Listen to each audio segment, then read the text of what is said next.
Ano? Hanapin ng aso na yan. Bakit ko hanapin? Chicken nga. Oh, salo-salo tayo. Hanapin niyo yun. Pag bukas nakita pa natin yung duk. Ibig sabihin nun, walang may-ari nun, yun, pwede na kuhain. Pero pag nawala yun doon, may may-ari, kinuha.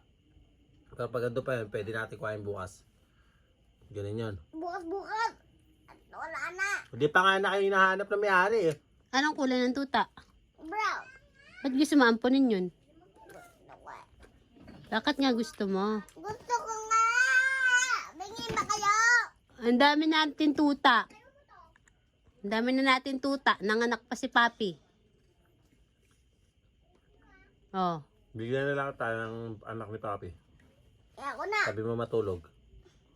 Mo. Hindi na.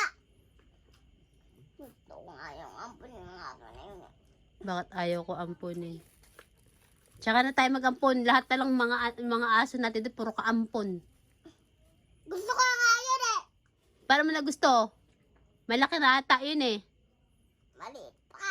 Maliit pa. Baka may nag-alaga pa doon. Wala. Para mo na lamang wala. Siyempre, patay na mga ano yun, amo. Kaya na, babe. Kaya kaya na. Salo na lang kayo ni mama. Pabong.